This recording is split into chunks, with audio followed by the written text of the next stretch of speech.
Hi viewers, welcome to super power பக்தி channel. நான் இந்திரா. இன்னைக்கு நாம கார்த்திகை புராணத்துடைய 30வது அத்தியாயத்தை பாராயணம் பண்ண போறோம். இதுதான் இந்த கார்த்திகை புராணத்துடைய கடைசி அத்தியாயமும் கூட. இந்த அத்தியாயத்துல கார்த்திகை புராணத்துடைய மகிமைகள் என்னென்னு சொல்லப்பட்டிருக்கு. இப்போ இந்த அம்பரீஷருடைய கதையை உண்மைக்கும் யாருக்கு சொன்னதுன்னு நம்ம இதுக்கு முன்னாடி சாப்டர்ஸ்ல பார்த்தோம் இல்லையா? அதாவது அத்ரி முனிவர் அகஸ்தியருக்கு சொன்னது, மற்ற முனிவர்களும் சேர்ந்து கேட்டுட்டு இருக்காங்க.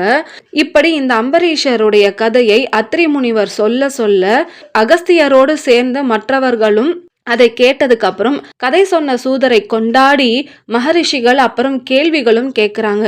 என்னன்னு கேட்குறாங்க? ஓ உத்தம சூத புராணிகரே, கலியால் பெரும்பாலும் எல்லோரது மனமும் கலங்கி பாவமுள்ளதாகி இருக்கும். சம்சாரத்தில் மூழ்கி கிடக்கும் மனிதரை கரையேற்றத்தக்க சுலபமான உத்தம தர்மம் எது? உத்தம தேவர் யார்? எதனால் மோகம் அகலும்? யமபாஷத்திலிருந்து விடுபட மார்க்கம் எது அப்படின்னு கேட்குறாங்க. அதுக்கு அத்ரி முனிவர் பதில் சொல்றாரு, தபோதனர்களே, லோகத்திற்கே உபகரமான கேள்வியை தான் கேட்டிருக்கீங்க.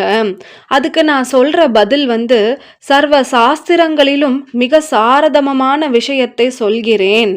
அது சகல யாக பலனையும் தீர்த்த யாத்திர பலனையும் தரத்தக்கது. அந்த விஷயத்தை சொல்றேன், கேட்டுக்கோங்க. முதலாவதாக மகாவிஷ்ணுவின் சரிதத்தை கேட்பது. இரண்டாவதாக கார்த்திகை மாதத்தில் ஸ்நானம், தீபதானம், விஷ்ணு பூஜை முதலியன செய்வது. மூன்றாவதாக கார்த்திகை 30 நாளுமே காவிரி அல்லது புண்ணிய தீர்த்தத்தில் ஸ்நானம் செய்வது. நான்காவதாக நித்தியம் தீபதானம், வெண்கல பாத்திர தானம், தானியம் அல்லது ஏதாவது ஒரு பழதானம். சக்தி உள்ளவர் கிருஹதானம் கூட செய்யலாம். கிருஹதானம்னா வீட்டையே தானமா கொடுக்கறது. சக்தி உள்ளவர் கிருஹதானம் செய்தல். ஐந்தாவதாக சக்தி இல்லாதவங்க கார்த்திகை மாதம் இருக்கும் 30 நாளுமே பிராத ஸ்நானம் செய்து கார்த்திகை புராணம் கேட்டால் போதும். பிராத ஸ்நானம்னா காலங்காத்தால சூரிய உதயத்துக்கு முன்னாடியே எந்திரிச்சு குளிக்கிறது தான்.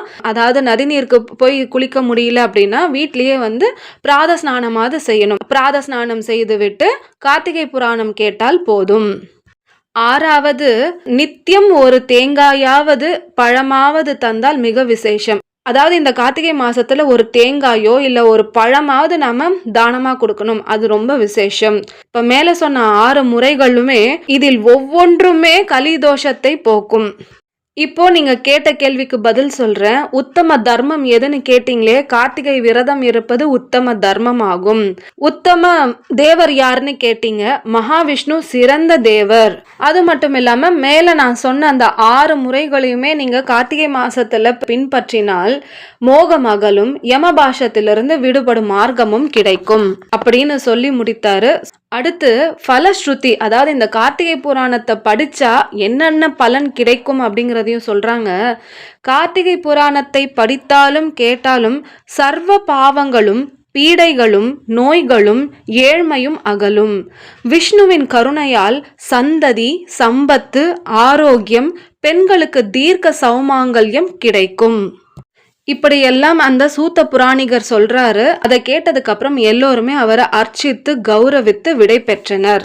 இந்த கார்த்திகை புராணத்துல சொல்லப்பட்டிருக்கிற ஒவ்வொரு கதைகளுமே ஒவ்வொரு கார்த்திகை மாசத்திலையும் பெருமாளையும் சிவபெருமானையும் எப்படியெல்லாம் வழிபட வேண்டும், எப்படியெல்லாம் வழிபட்டால் என்னென்ன நன்மைகள் கிடைக்கும்னு அழகா வசிஷ்டர் கதைகள் மூலமா ஜனக மகாராஜருக்கு எடுத்துரைக்கிறாரு.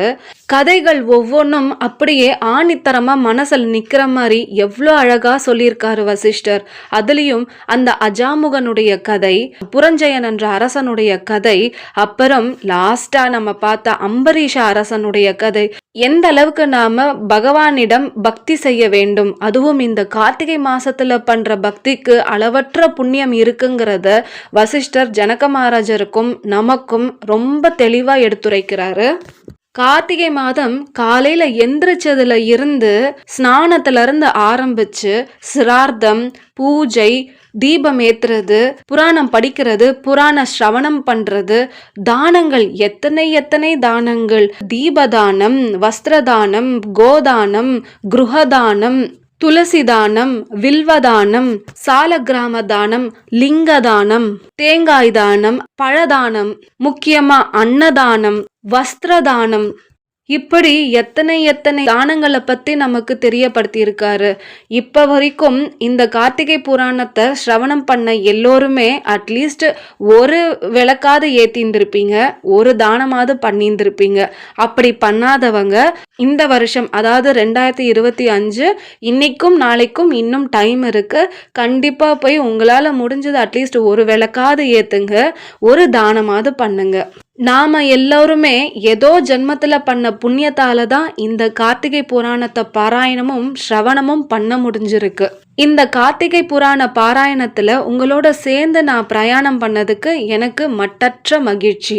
இந்த புண்ணியத்தை தந்ததுக்கு பகவானுக்கும் என்னுடைய கோடான கோடி நன்றிகள். இன்றோடு கார்த்திகை புராண பாராயணம் முடிந்தது. பகவானுடைய ஆக்ஞைப்படி அடுத்த வீடியோவில் கூடிய சீக்கிரமே சந்திப்போம். இந்த வீடியோ உங்களுக்கு பிடிச்சிருந்தா லைக் பண்ணுங்கள், ஷேர் பண்ணுங்கள், சப்ஸ்கிரைப் பண்ணுங்கள். தேங்க்யூ.